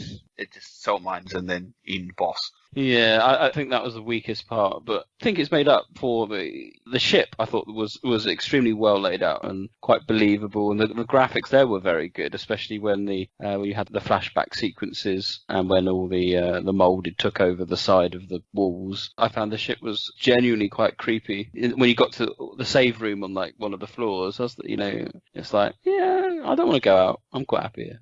And that's good. That's the feeling that you want as you're towards the end of the game. And I think that floor was stalked by the liquor-type creatures, and they were quite difficult to take out. So that was a positive, I felt, graphically wise there. Very dark, very brooding. To be honest, folks, it's hard to pick out so many negatives. And I think overall we all generally enjoyed playing it. We all enjoyed the atmosphere, and the experience was, I think we all kind of agreed it harkened back to that original feeling that we all had in the original games. The issue I have is that the molded, for example, I love their design. I love them as enemies. Could do a little bit more variety, but I like them overall. And yet the danger of them, the scare factor, was completely undermined by the fact that their worst enemy is a fucking door. You just close a door on them and can't get through here, boys. We're stuck. So you've got closing doors on molded. They can't open doors, but they've got the screen tearing. That's their weapon. Yeah, but I like that. I like really? that. Yeah, that was always part of the original, isn't it? It's only when they kind of introduced the Nemesis that you actually, the doors were no boundaries. In 1998, yeah, sure, but this is 2017. We don't need to keep that sort of thing going. It would have been great if molded could find a way to get through doors, that kind of thing. But you did have to close the door in order. Yeah, you had to close the door, or they would. Yeah, there is that. If you left it open, you'll be screwed. You were talking about the ship earlier, weren't you? I was saying, yeah, graphically, it was a lot better than other areas in the game. I think the ship was the creepiest part of the game, because that part where you're playing as Mia and you've got no weapons, and you go, okay, where do we go from here? Well, I need to grab that. There's a fuse what's putting in there. Yes. Let's turn around the corner. Oh, what's that in the distance? And that shadow moving up, creeping about. I see you there, buddy, skulking about over there. Not going to go that way. So you go the other way. Oh, look, there's another one up over there in the distance somewhere. So you're like, okay, which way do we go here? And sometimes not having weapons is all you need to make something scary, because it's like, oh god, I can't fight back here. I have to run. Yeah, there's that. You go through that other door by the. I think it's by the washing machines or something like that. In that, I know where. Yeah, you go in. That's where you get the fuse, I believe, the general all-purpose fuse. And then then another one pops. Like, shit, run. Yeah, when you go grab the fuse, he drops down from the ceiling. It's classic. And then you've got to run back out of there. Yeah. It's classic. I thought the ship was very good, and I felt what made it important was it felt very different to the previous ships that we've been on in Resident Evil. And as we pointed out, we've been on quite a lot of ships in Resident Evil, so it's very different from the Zenobia and Spencer Rain and Starlight. I wouldn't mind seeing a first-person Spencer Mansion now. Yes, I think first person is kind of the way forward. I'm going to take a very controversial opinion here and say first person, stick with that from now on. I liked it, but have the option switch around maybe like Dead Aim. Yeah, just play Dead Aim. Does anyone have any other points they wanted to raise about perhaps? Did anyone feel they were being overly positive in the last podcast? And now on reflection, actually, it wasn't as great as I made out. No, I think I've still got the same opinion. I said at the time, I don't think it's in the same league as the original trilogy on the PlayStation, but I think this is the best Resident Evil title we've had for well over 10 years. Yeah. I think it's just fun to play. The story's intriguing. I don't like the way people are criticising the story, because as it stands, it's unfinished. We've only got half.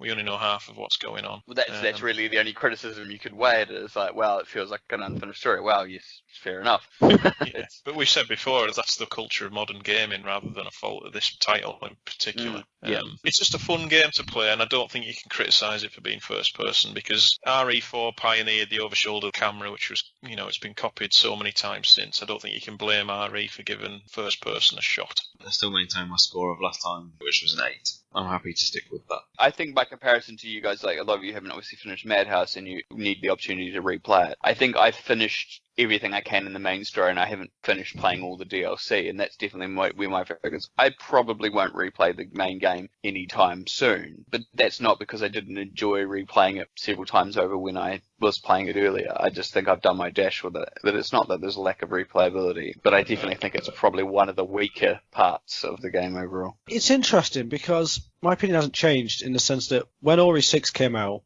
I, like a lot of many other people, really just lost interest in the series. Like, you only have to look at the past podcasts I've been on to know that you can tell my interest wasn't there with the series. That I didn't care about the series. and that went on for a while. But Ori 7 is the game that has brought me back into the series. I mean, Sean, even you noticed this when you said that it is good to see me have a renewed interest in the series again after being out of it for so long. And Ori 7, I have to thank for that, because it's the game that kind of got me into it. So, yeah, my opinion's not changed. I think it's good.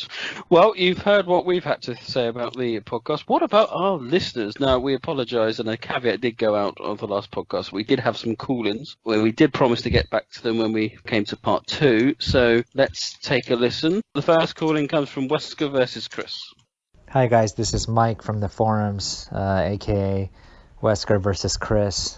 Long-time listener, first-time caller. As a avid fan for 20 years now. I'm pushing 40 here. Yes, I was a teenager when the first game came out. I'd like to give my impressions on Resident Evil 7.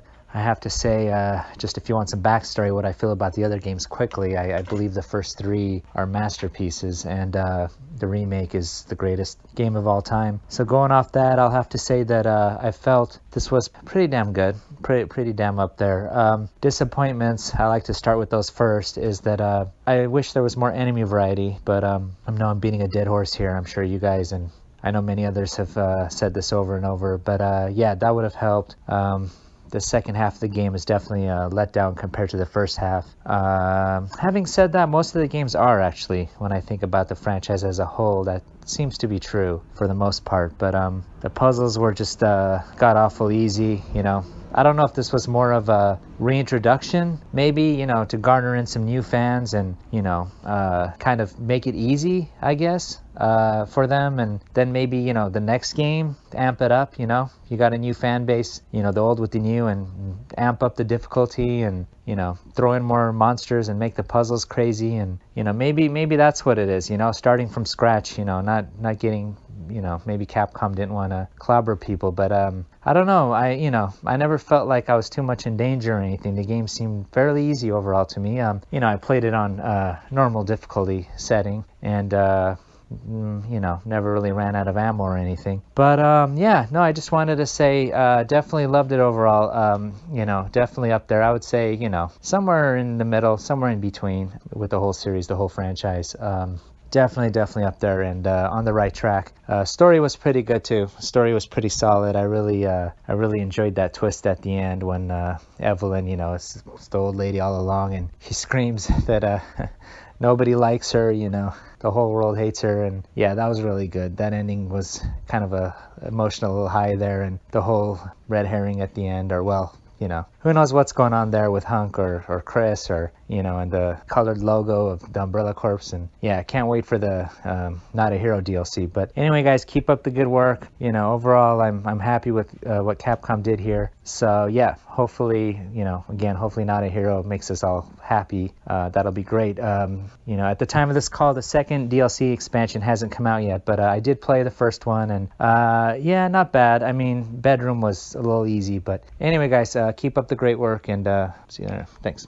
Well, there you go. I think he had very, very similar views to what we've been saying across the 2 podcasts. Lack of enemy variation seems to be quite a defining theme amongst the fans, but overall seems to enjoy it. Very, very similar and complimentary of the game. You made a good point about the difficulty. I think this is one of the easiest games in the series. Until you get to Mad House. Yeah, it's massively the opposite end, I was going to say. But the sort of default normal playthrough, it's quite easy, I think. You get in trouble on the bosses. The jack fight in the basement with the chainsaw can be tricky, but I think that's more the mechanics of the game. Does that come from, though, the fact that we've been recently playing like the Remake HD, Zero HD, so we as a community come toward a game like this with a mentality of conservation? Because I know I avoided a lot of combat as much as I could, and then by the end of the game I had a ridiculous amount of machine gun bullets and pistol bullets. Whereas like a newcomer to the series might be more trigger happy, and not understand that Resident Evil mentality of conserving ammunition and dodging as much as you can. I mean, I saved so much ammo just from the door thing,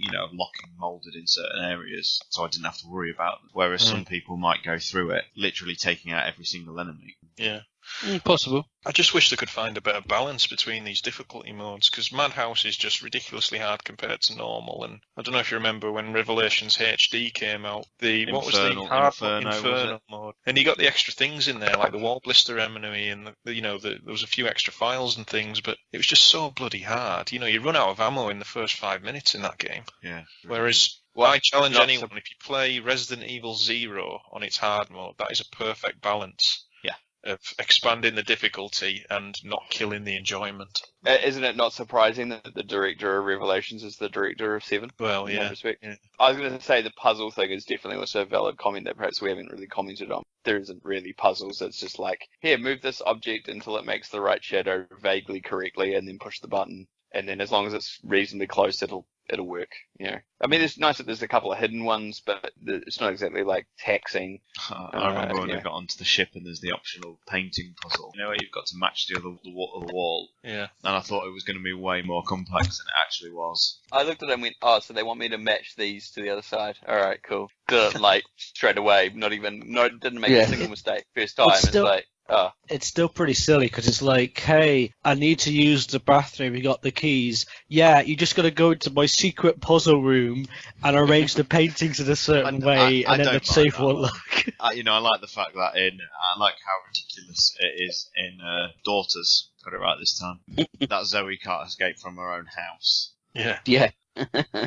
Well, thank you very much, Wesker versus Chris, for that call in. Yeah, as I said, I think he should feel that his views are quite similar to ours, I think, overall, and some good points raised. So, who's the next call in, Batman? Veto. Hold on to your butts.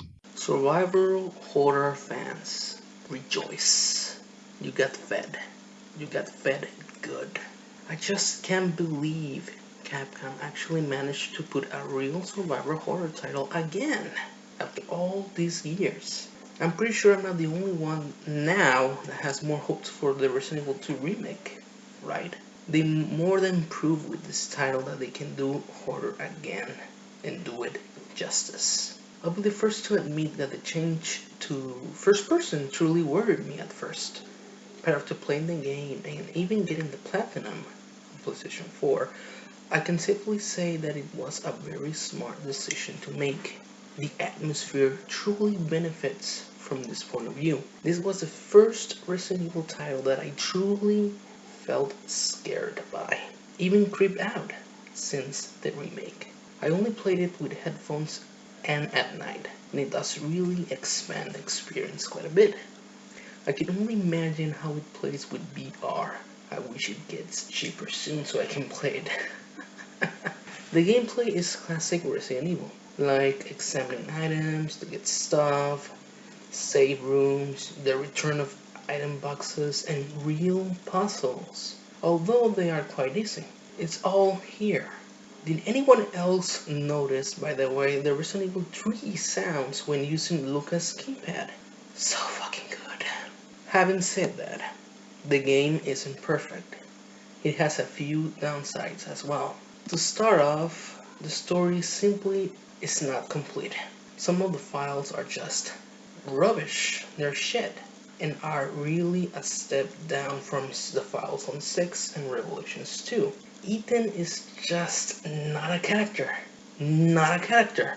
We learn absolutely nothing about him. Zoe gets fucking nothing, and gets graded out of the story 2/3 into the game. The Bakers, while very good, we don't have enough time with them in the game, unfortunately. Same with Evelyn. And don't get me started on that stupid choice that amounts to nothing. Mia, on the other hand, I really liked. I feel she was the only character with an actually storyline in the game. And that HCF Tibbet was masterful. Really masterful. Very well done there. And I can't wait to see if they expand on this in a future title.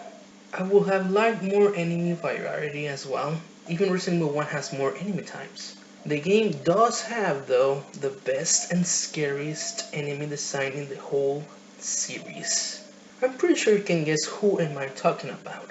There's also a problem of lack of extra modes. The game has none. No, sorry, I don't count higher difficulty like another mode. Every game since the 2 in the series had at least one extra minigame or mode or something. It's obvious as hell that they cut stuff from the game to sell as DLC. George already confirmed it with one of the voice actors of the game. I suppose since we are getting free DLC later down the line, people don't bitch about it. But it's still fucking bullshit that needs to be called out. Anyway, even with all these faults, the game is still great. Easily deserving of its place in the series of the Resident Evil title. And I cannot wait for 8. I really hope they expand on everything this game did great, fix what it did wrong, and just gave us a really great game. But first, can we please have Revelations 3 first, with Jake and Sherry as main characters, and third person, please? Anyway, see you guys. I hate this community sometimes. Possibly a bit over. One interesting point you made was how little the Bakers are actually in the game. Because if you think about it, from when the dinner scene ends, within 20 minutes you've had Jack chase you around the house, you fought him in the garage, you fought him in the basement, and that's it. Which and then Marguerite as well. Unless you play Madhouse, and then it's a little bit more involved. But even then, it's not excessively more. No. And I think he was a bit harsh on the extra modes as well, because you've got Ethan Must Die, Jack's 55th birthday. Did you have to pay for these? 21. Yes, season pass or separate pack. Knowing Vito from the community for a few years, he does have a big stance on like DLC add content to games because and there's nothing wrong with this. He's one of those people who, when you buy a game, he likes to have the complete package, and I can't disagree. He doesn't have the full package that Resident Evil 7 offers on the disc, which from a collector's point of view is frustrating. Because there's going to be the reissue. Yeah, the Game of the Year edition or whatever. It'll have it all. Whatever. Or it'll get ported to another platform eventually in a few years' time when there's a new system or platform out. Yeah. Exactly. So from that point of view, I mean, I think he's actually referring to modes that unlock with the game. Of course, there isn't any, is there? Well, I hope he agrees with what we said earlier on that one then, so... But, he's looking forward to RE8, which has to be a positive. He's also looking forward to Remake 2, and we know how you guys... I think, the two call-ins we've had there just highlight that thing I had said earlier about how, as a community, they just wanted Capcom to get a good landing on a game and not actually have, the internet slate the series in a way that they did after 6. It has surprised me that, the Facebook response to our last episode was quite negative toward our opinions. It was a real surprise. It's not even just towards our opinions, but it's also towards the general feeling of the game, because I would, as we were saying before, feel that there's a general positive attitude. So it's not just like a critique of what we're saying, it's a critique of everyone who's saying positive things about it as well. Because I grew up with a lot of people who were into the series, and they've all sort of gradually petered away over the years, and this is the first title that we've actually agreed on in probably over 10 years. That is a solid, really, really good title. And, and that counts a lot for me. It's nice I've actually been able to discuss the series with people in a positive light rather than me saying, well, Revelation's too good, and that, and then they just turn around and say, yeah, but I don't really care anymore. Whereas this has had enough intrigue for them to actually give it a try, and they've found out they've liked it. And I think part of the problem as well is some people who haven't liked the switching to first person or whatever, they're always going to hate it regardless of what the final product turned out like. I've no doubts whatsoever that some people have actually been quite surprised with how well it's turned out, but they're just not willing to admit it. And I would be the first, but I hate first person shoot 'em ups. Absolutely despise first person shoot 'em ups. I've never been able to get on with them. I've always found it not too fast or something, but I don't know. The last one I ever owned was Time Splitters. What a fantastic game that is. It is, but I only played it so I could make my own levels. And I made some epic ones back in the day. But, everyone talks about how great Quake and Doom and all these, but I've just never been into first-person mode at all. And, I was very much in the camp of going, oh, dear, first-person, really? But it's been all right. As I said, I don't think it was needed, but I don't think it hindered the game in any way. I don't think it helped, but I don't think it hindered. And, and it was fine. I'm genuinely interested to see what you would think to the VR, though, Nick. Yes, no, I would. I was a cynic all the way up to playing it in VR. Going back to the VR, because it will be coming, because it's VR exclusive, isn't it, for 12 months? Yeah. Yeah, which suggests it will be coming to Xbox in some way, shape or form. Yeah, and PC as well. So how would that? Because I mean, the PlayStation VR is a unique bit of kit, isn't it? I mean, is Microsoft going to release its own version, or is it just going to be hooking up to? It's Oculus, yeah. The Microsoft bought out Oculus, didn't they? How much is an Oculus Rift? They've come down this week, haven't they, to £400? Oh, so they're still quite expensive. They're always going to be expensive. The technology at this stage is still quite. It is worth pricey. saying that like your PSVR is £350, and the Oculus Rift is a rather substantial step up in quality in terms of the screens you get Right. and things like that. You know, the PlayStation one are quite low quality for a VR experience. As far as the screens go, yeah. On the whole thing of the DLC as well, like, how have everyone found the DLC that has been released as far as content's gone? Like, what has people thought about the DLC so far? I liked, what's the one where you look? Bedroom? I thought that was good. I think that was quite inventive and quite fresh. I haven't liked any of the more combat-orientated ones, but I thought Daughters was fabulous. Yeah, I'd agree with that. I found Ethan Must Die mode just exceptionally frustrating. The randomness is not well balanced. It's like the difficulty we're talking about. Like, there's no middle ground to the difficulties. Is it too easy or too hard? In the same respect, the randomness is exceptionally unfair sometimes, in that you don't get given the weapons you need to actually finish the boss, and you can make it all the way to the last bit and just find that you don't have enough ammo, not because you've wasted it, but because you were never given it in the first place. It's definitely not very well balanced at all. But yeah, the rest of the DLC I enjoyed. This email came in from Marco Dukic, who said, now with Resident Evil 7 as the latest entry to the series, I think it'd be interesting to hear from you where you think the plot of the games are going. You don't really have any ideas as to where Capcom could take the story, since the only true unresolved plotline is Ada Wong. Yeah, I mean, that is obviously an issue with the series and the current state it's in story-wise. Is, you know, Resident Evil 7 still doesn't want to explore one of the only mysteries that we had left in Ada, but then I would say the HCF angle, the other organisation, that's going to be an interesting angle for them to go down if they do, and hopefully it's not just a throwaway reference. Yeah, I'm still worried about what the implications of this new Umbrella Corporation is going to mean. I mean, are they trying to throw a reboot on us subtly? But then why bring Chris back if you're going to try and do a reboot? Yeah, It's like you said earlier, putting Chris in this game threatens to derail all the hard work they've done about this being a fresh chapter and a new direction. If literally within, a handful of months we're pulled straight back to Chris Redfield again and Albert Wesker. The other thing about it, when you look at, and I guess this is a negative that we didn't really discuss, but when you look at the overall game itself, excluding the idea of having something unrelated, the game doesn't answer anything, and all it does is add more questions. Yeah, it's all it really does. There's no real answer at all to anything outstanding, any continuing storyline in any fashion, other than to add to the mysteries. And so that's the only hope going forwards, is that it actually answers something. We need to start getting answers again, because otherwise it just stagnates. Well, like I said in the last podcast, I hope what they're doing is they've learned a bit from Revelations 2, and they've sort of set up the mystery with the game to provoke discussion, get us talking about it like this, so then the DLCs can come along and actually start answering the questions. But I'm worried that the DLC isn't going to answer the questions. Yeah, me too. Yeah, same. I'm not that optimistic about it. Like, I'm hopeful. I'm always hopeful that my suspicions is that we will just continue to get more questions and not really many answers. I think Resident Evil fans have been hopeful since 2004. I think Resident Evil fans have been hopeful since Code Veronica. Yeah. Or even Resident Evil 2. It's time to take down Umbrella, and then, no.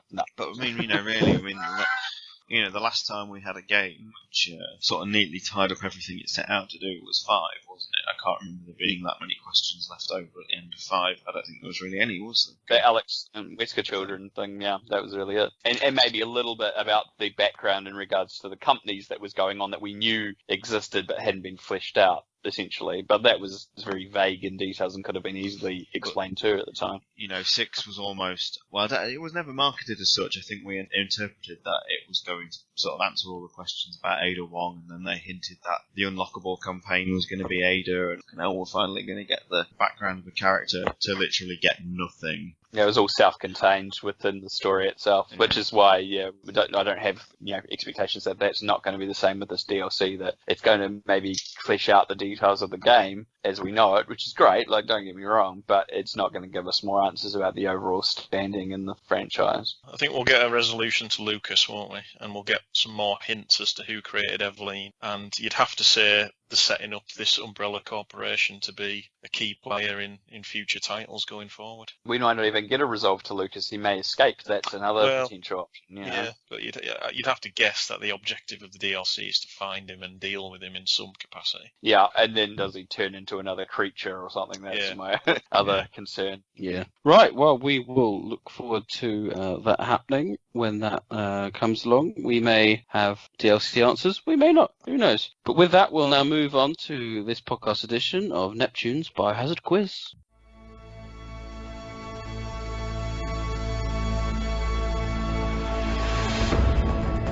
New season.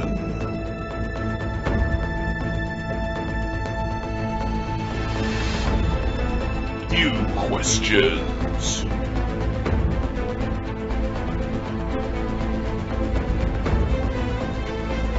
New answers.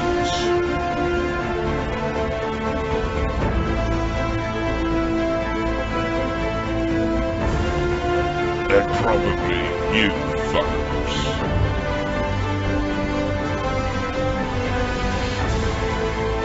Welcome to Neptune's Biohazard Quiz.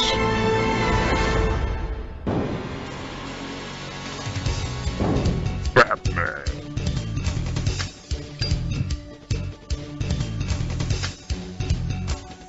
Star Tyrant.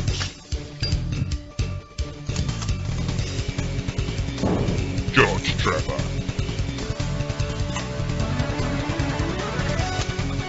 Robbie McGregor. Mr. Spencer.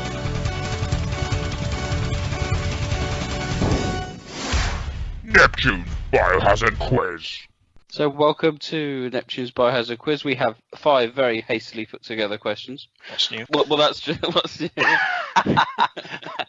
Right, so if everyone can clear their desktops, you can open up Notepad. So we've got varied questions here from different games. So question number 1. From what country was the boy kidnapped to Sheena Island who went on to write a diary? What? From what country was the boy kidnapped from Tashina Island who went back to write a diary that we later discover? Little boy kidnapped from a country. Question number 2. In which Resident Evil game would you find the recipe for herb pie? Could it be a non-canon game, this one? Is it non-canon corner, or is this a canon game? Canon game, yeah. Herb pie. Mm. Why would that be a thing? It's weird, isn't it? Yeah, it is. Okay, question number 3. Name the Ouroboros BOW in Revelations 2. Oh, hold on a minute. Hold on. Yeah. Ouroboros BOW. Weren't there 2 Ouroboros type things in that, though? I'm only thinking of one. Because you had the one that had the big sort of wanking claw thing that moved around. It was like a load of people on it. And then you had the one that you first encounter as Barry. That was really good. Right, question number 4. It's a Code Veronica question. What was the name of the anti-decay alloy seen in Code Veronica? Oh, Jesus Christ. The what? Oh, fucking hell. The what? What's the question again, sorry? What was the name of the anti-decay alloy in Code Veronica? It has a funny name. I think, yes. Maybe. And question number 5. I think you should get this one. What does Photo D show? What, from Resident Evil 2? 3. That's all 5 questions. Join us after this when we'll run through the answers.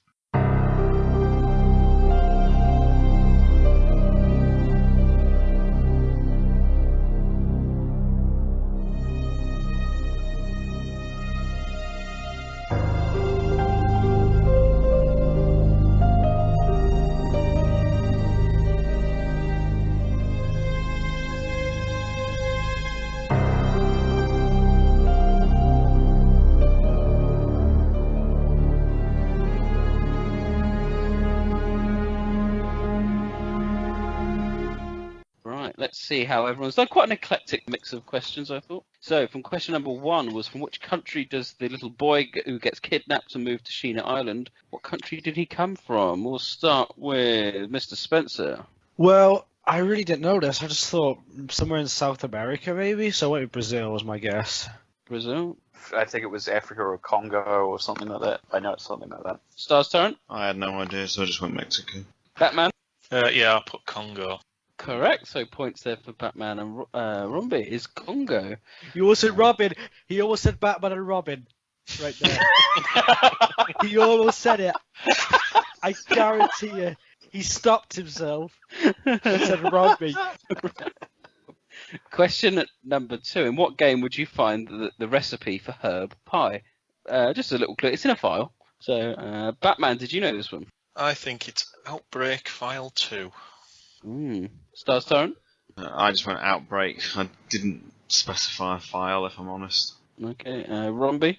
Yeah, funny enough, I guessed Outbreak. It seemed like the most likely candidate, unless it was something like Operation Raccoon City, but you said it was not canon, so it was a canon game. Mr. Spencer?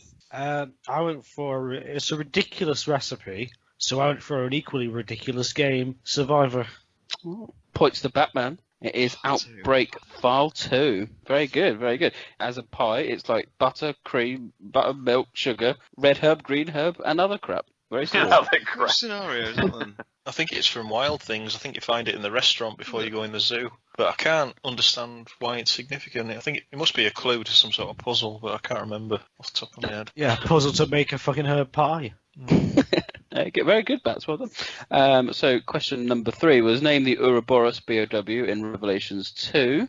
Ty, did you get this one? I was hoping it's Revenant. Okay, Romby? I couldn't remember. The worst thing is all I could remember was Alex Wesker injects herself with it, and then I was like, but that's not the regular bioweapon, so I didn't have an answer other than that. Mr. Spencer? Well, there were about 3 varieties, because you had the normal ones, which are called revenants, which are the humanoid ones, where you got to shoot a particular part of their body, like it may be the legs or the hands or something, or the head. Right.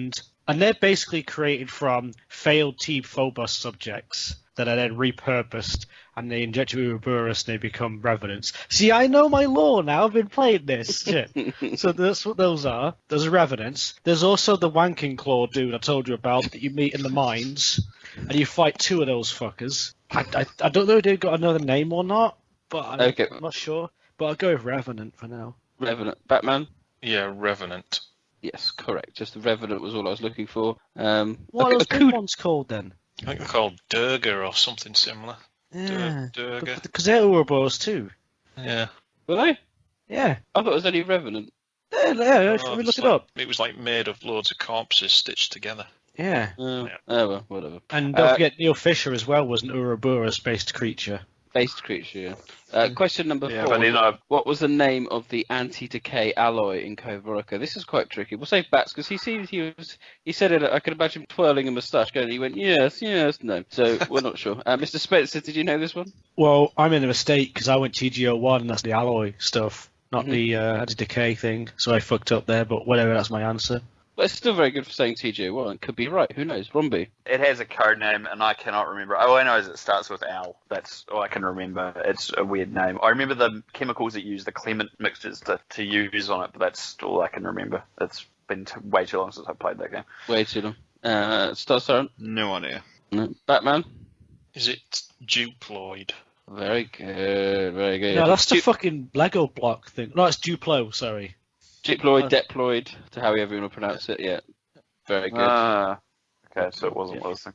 Isn't that what you get from when you fight the albinoid thing? And there's something you find or something, it's in that little lake. You need it for the indigo plate thingy. That's it, it washes down to the... that's the Clement stuff, I remember that, but Collectively, a great memory there, folks. There we go. But Batman gets the point. Batman's on for a clean sweep here. What does Photo D show from Resident Evil 3? Batman?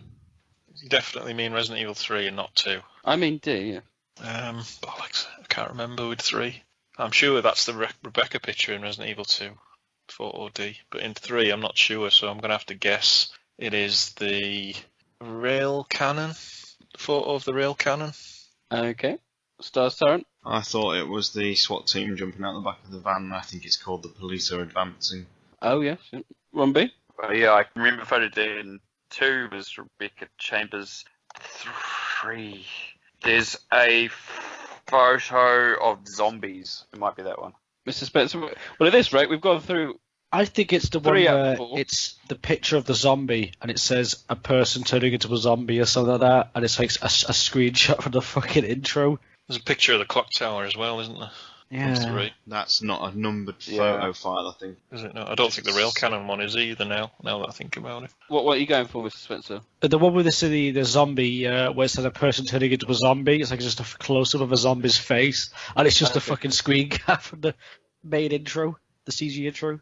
Points there for Romby and Mr. Spencer. Is the zombie photo. It says on the back, the dead walk. That's what it said, yeah. But yes, it's the zombie. So well done. Let's tally up those final scores. First place this week, it's Batman with 4 out of 5. Well done, Bats. And then in joint second, it's Romby and Mr. Spencer with 2. And trailing behind them is Stars Tyrant with just the 1 this week. Is it the first time I've ever beaten Stars Tyrant in a quiz? Beaten me about 3 or 4 times. Have I? Yeah. Oh. I'm always coming last. It's not a bad thing, though. It's the taking part that counts. So thank you very much for listening to Neptune's Biohazard Quiz. Join us next time when we'll have some more questions.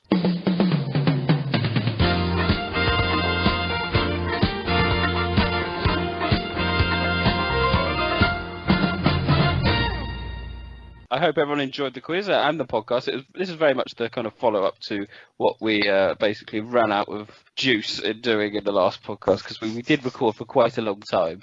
4 hours, I think, the last the podcast was brutally cut down. I think those people just assumed Mr. Spencer was cut out of a lot of it. And really, the next one's really up to Capcom's timetable now, isn't it? Because we have no real time frame of Not a Hero. And That's Vendetta's still June, July, is it? End of May in Japan. End of May in Japan. Yeah, if it comes out on DVD or something, yeah, so everyone will watch it. So yes, it will depend. We'll either have a Vendetta, or we'll be doing the big Resident Evil 7 follow-up. So we hope you all enjoyed our podcast. We will see you all soon. So it's goodbye from me, Neptune. Goodbye from me, Batman. Goodbye from me, Stars Tyrant. Goodbye from me, Romby. And it's goodbye from me, Mr. Spencer.